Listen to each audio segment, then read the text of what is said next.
Hello, everybody, and welcome to Picture Book Beginnings. My name is Kailei Pew, and I am a kidlit author. I write picture books through middle grade. I'm very excited to be here today as part of the writing workout. I hope today is a great day for you, that you're learning a lot in all these great sessions and having a wonderful experience.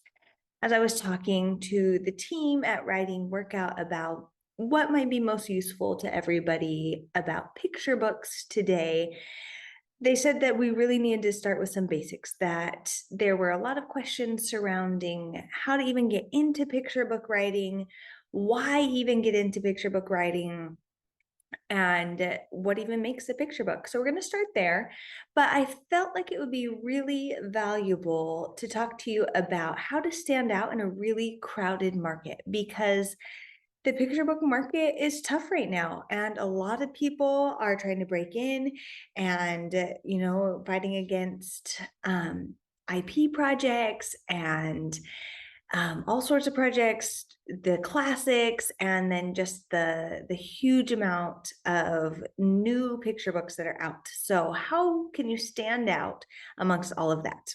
But let's start with some basics. I first want to introduce myself to you. I am Kailei Pew. My book, The Monster Above the Bed, released in October of last year, and it's been a lot of fun. I'm enjoying getting that out into the world. It's been wonderful. Illustrated by Steph Liu and out from Clarion, HarperCollins. And then my next book is middle grade nonfiction. It's called KID-VENTORS, 35 Real Kids and Their Amazing Inventions. And that is illustrated by Shannon Wright and out from By Will and Friends, Macmillan, April 23rd of this year, so coming right up. Following that, I have I See Color, another picture book. It is co-authored by my dear friend Valerie Bolling, illustrated by Laylie Frazier. That will be out from HarperCollins Kids in May of this year. I also do some work for hire, and for Disney Learning and Scholastic, I wrote a colors book, Teaching the Rainbow Order of Colors. It's a stitch book, lots of fun. And then for KiwiCo, I've written a couple of books actually, but this one comes out this year. It's By Your Side, a little bedtime story that will be available exclusively through KiwiCo. So that's a little bit about me, where you can follow me, and I hope to connect. So let's jump in. Why did I get involved with picture books? Why did I want to write picture books? Well, first of all, I feel like picture books are the stories that stay with you throughout your life. I still remember experiences that I had with my parents, with my teachers, reading picture books. And that's something that you just cherish. I also connected to that child grown-up connection. I think there's something really special about reading a picture book with a child, and I wanted to create those stories. I also wanted to talk about important topics in a way that is understandable for kids and a way that they know that these things are important and they can know about them even at a young age. I also just wanted to do it for fun. I love stories. I love writing stories, and I love kids. And I knew that I wanted to write for kids. And so I got into picture books, and it's been wonderful. I have been writing picture books since 2018. I signed with my agent, Emily Forney of Bookends in 2020, and we've been together ever since. So it's been wonderful. So I will say that I am a text-only picture book author. So for me, the text comes first. I write the manuscript. I edit a lot. I revise a lot. After the picture book is acquired, generally speaking, an editor will choose the illustrator. Sometimes they'll send a few options, and I can say what I'm thinking, and the illustrations come in. It's very important, and we'll talk about this in the next slide a little bit, but it's very important that as a picture book author that you leave room for the illustrator, because the illustrator is just as much a part of the process as the author in a picture book, because a picture book is a very visual experience. So as you're writing a picture book, it's really important that you don't over describe. In a novel, you might say things like, Jenna wore a blue top with red shorts and had long curly black hair, whatever it might be, how you would describe your character in a novel. You wouldn't do that in a picture book. A picture book, all of that is left in the illustrations, unless it's important to the narrative. Now, if it's important to the narrative that Jen is wearing a blue top and red shorts, then you absolutely add that into the text. If it's not important to the narrative, then you let the visual descriptors be in the illustrations. Now we're going to talk in a minute about the importance of read aloud ability, read aloud quality, and it's on the next slide. But I do just want to say before we jump in, because I know there is a question of what comes first, the text or the pictures, and how do you balance that? I just want to say the most basic thing to remember about a picture book is that it really is a marriage between words and pictures. So you want your text and your pictures to come together to create the whole story. So you shouldn't have a lot of overly descriptors for the visual side of things. Let the illustrations show that the sun is setting and there are birds in the sky and whatever else it might be. Now, if that's important to your narrative, that it's sunset, if your character is experiencing something at sunset, then you can actually talk about the reds and the yellows and the oranges in the sky, and that's great. And you can do it very lyrically. But if you just find yourself describing things to set the stage for your audience the way you would in a novel, you scrap all of that and you let the illustrations take that role. So it's really a very nice pairing.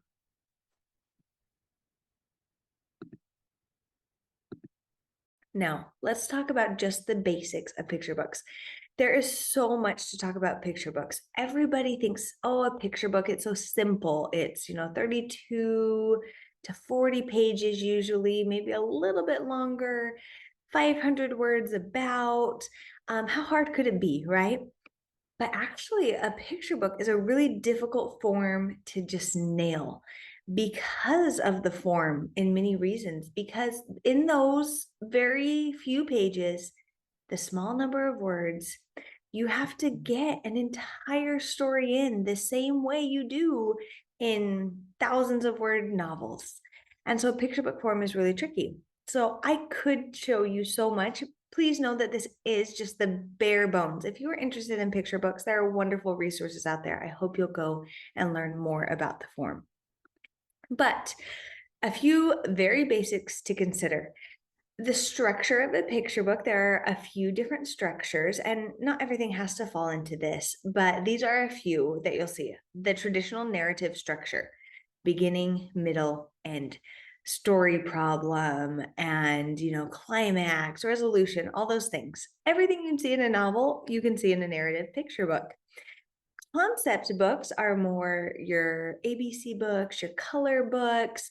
It might be about a specific emotion or about a certain desire, like being brave, anything like that. That's your concept books.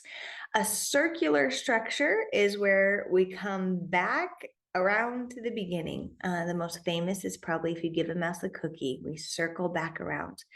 Cumulative is where each action builds on the last. There was an old lady who swallowed a fly. It's a building, it's a building, it's a building, things like that.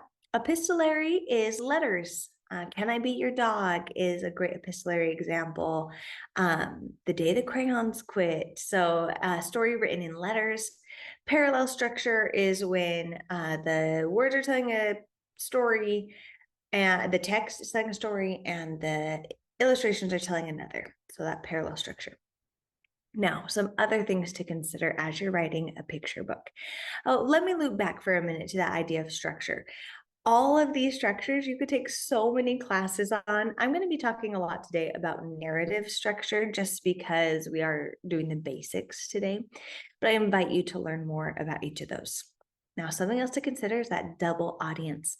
Picture books are meant to be read aloud. They're meant to be an experience between a child and their grown-up, be that a caregiver, a parent, a teacher, whoever it might be.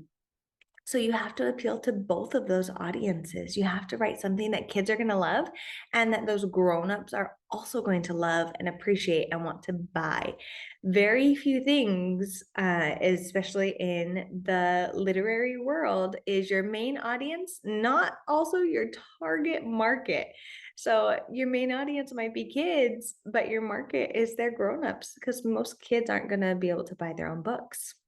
Something else to consider are themes without being didactic. It's so important in picture books that as you present these themes, it's not heavy-handed. It's not so lesson driven that it just feels too much. Really important to not be didactic while still sharing themes. Definitely consider the shorter length. You will hear so many picture book creators tell you that a picture book should be 500 words, about, give or take a little bit. But I invite you to consider, instead of length, and I actually feel like this applies to novels as well, that it's not actually about word count, it's about pacing. You have these 32 pages or 40 pages, and does every spread move the story forward? Is something valuable to every page? We talk about word count, and yes, you can consider it, but what you really should be considering is your story moving forward? Does every spread make me want to turn the page and see what happens next? Now, that will probably naturally lend to about the right word count, but if you're too worried about word count, you can really miss out on telling your story. All of my picture books, as I've gotten them acquired and started working with an editor, not a single editor has asked me about word count, and every editor has added in a lot more words, a lot more detail, and given me that permission, because it's all about moving that story forward. But you still have to consider that shorter length. Every word has to count in a picture book. You don't have a lot of space to get really flowery and detailed, even in beautifully lyrical pieces. Every word counts, every word matters. Super strong verbs, all because it is such a short length, you have to really maximize what you're doing. Just a couple other things to consider. You want a balance between the words and the pictures. Make sure that the illustrations have a chance to tell half of the story. It is a very visual experience to read a picture book. Editors are really leaning heavily on text these days, for a couple of reasons. Read aloud quality is something to really consider. It used to be a few years ago that you heard that maybe the jokes, funny picture books, the jokes wouldn't land in the text. Instead, you just see an illustration. The text would just say something like until, and then the illustration shows the joke landing, maybe a blender explodes.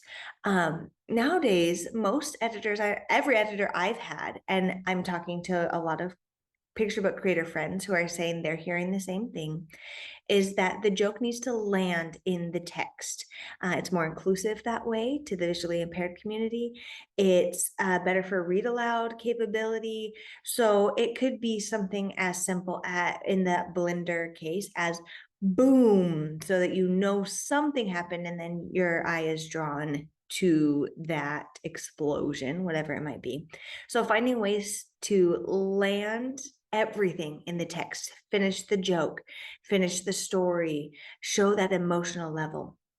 And then for some reason, it's not showing up on my PowerPoint right now, but that last dot should say the emotional layer. Emotional layers are really important in picture books, whatever the emotion might be. If it's a bit sadder book, that can be the emotion. We can have an emotion of love between parent and child. Even in humorous books, you need an emotional level that it just has to feel really humorous or whatever it might be. So that emotional layer is really important. So all the things that I just shared on these two consider slides are how to kind of layer your picture book and build upon it. You've probably heard of layers in novels. It's very similar in a picture book. You need that character layer. You need the plot. You need voice. You need all of these things that make a beautiful story still have to be layered into a picture book, that emotional level connection with the reader.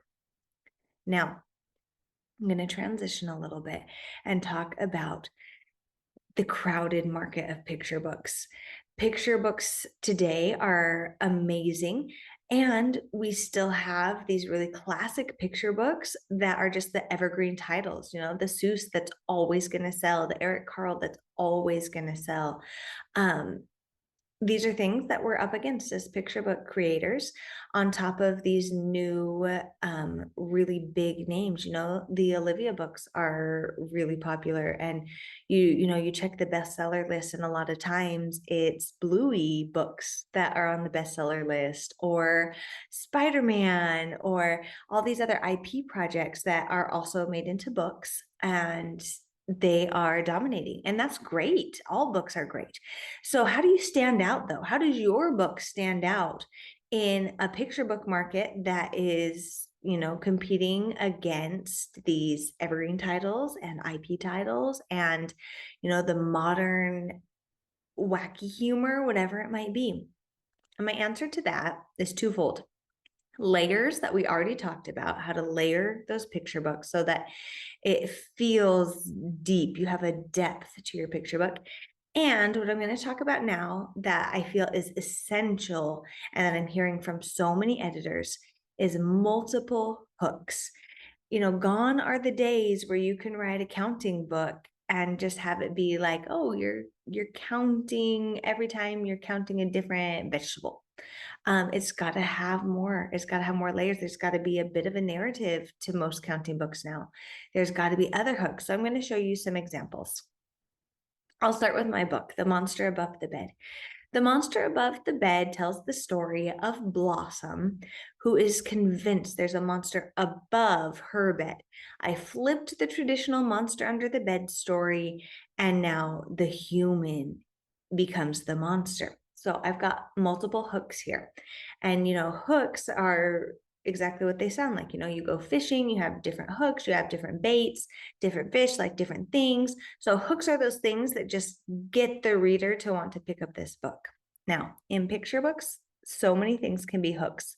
What do kids like? Those are all hooks. Or what do parents want for their kids, or teachers, or grandparents, or whoever your grown-up is? All those considerations can become hooks. So The Monster Above the Bed.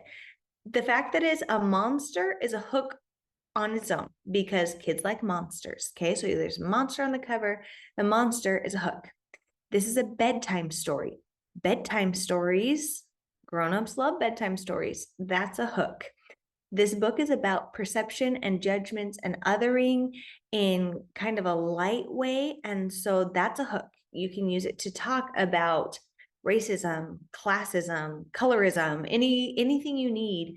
Just the idea of differences and not demonizing someone for them.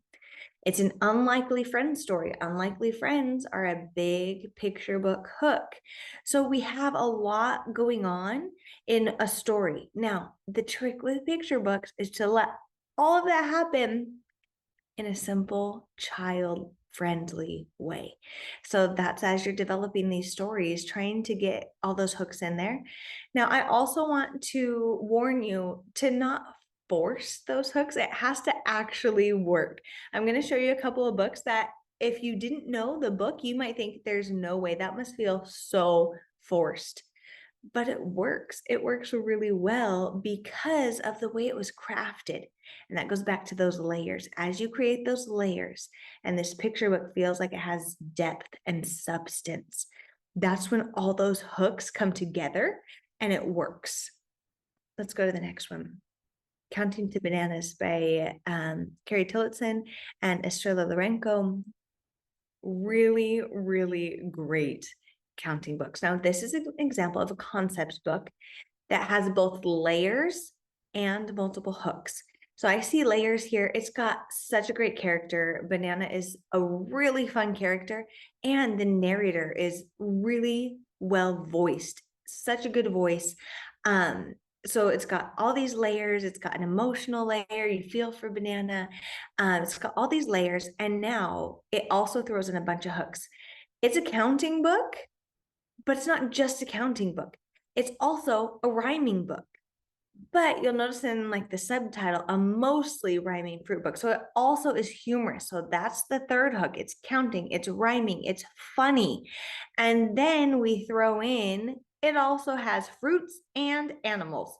So it's got all these hooks going for it. And at the end, there's a twist. And so that's always fun. You love the twist endings.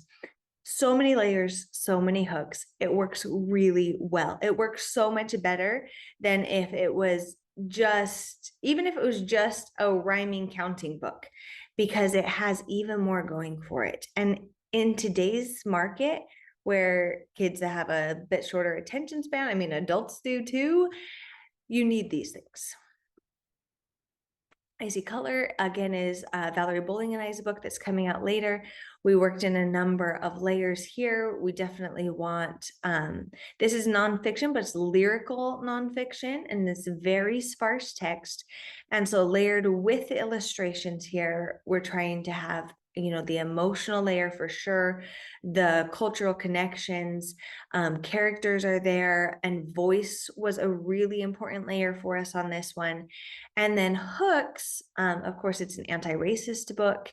It has multiple cultural stories. It has multiple historical figures. And then the extra hook is an invitation to see people deeply and kind of negate that colorblind theory. So multiple layers, multiple hooks. Together We Ride, written by Valerie Bolling, illustrated by Ilani Juanita. It's fantastic. I love all the layers. The layers, you know, we have a strong narrative while actually a very sparse text. And so the voice, while still having the narrative, paired with the illustration layer, where the illustration we kind of have pairing to tell the full story, even though the text is so sparse. Now for hooks, we have family dynamics. We have a father-daughter dynamic, which is a great hook. We need more books about dads and daughters. Learning to ride a bike is a great hook because so many kids experience that. Family hook. There's a kind of like failure before triumph hook. There's so much going on for this one. Platanos Go With Everything by Lisette Norman, illustrated by Sarah Palacios. Fantastic book. The voice is incredible. The language is lovely. It has, you know, the character layer. It just has everything going for it layer wise. Now, hooks, this one's really fun because you get multi-generational families. You get culture. You get food. There's so much there, and it's all in this lovely story. The Good Egg and the entire series. I could have done The Bad Seed. I could have done The Big Cheese. These are all fantastic. The voice is really recognizable in these books, and the narrative structure is there. The characters are strong, has all these great layers. Now, hooks, these are social emotional books, and social emotional books are really big right now. So that's a huge hook. It also has the hook of just the anthropomorphic characters are a huge hook in picture books. It has, you know, really bright illustrations. It has all these things going for it. So again, layers upon layers, hooks upon hooks. Now, I'm going to go here, and this is just where you can find me before I stop sharing my screen and just chat with you for a minute. I hope you'll come find me. I'm at KaileiPewBooks.com, on Twitter at Kailei Pew, or on Instagram at Kailei Pew Books. I would love to connect and hope that you'll come and find me and tell me that you saw the presentation. But now I just want to talk for a minute about, you know, now what? If you're interested in writing picture books, if you're interested in writing for this younger crowd, I invite you to learn even more. I've taught you the very basics. I've taught you about why I got in, how I broke in, and I will tell you that it can be tough out there. I queried for about 2 years until I found my agent. I have friends who queried for as long as 15 years. I have other friends still in the trenches, so it can be tough out there. But I do want to say this. Picture books are magical, picture books are special, and there's a child out there who needs your story. So if you have a great idea for a story, I hope you'll find a way to add in these layers, add in these hooks, make sure it has depth, make sure it has substance, and get your story out into the world because there's a child out there waiting for your story. Thank you so much for joining me. I wish you all the best on your picture book journey, and I hope you enjoy the rest of your weekend at this writing workout. Bye-bye.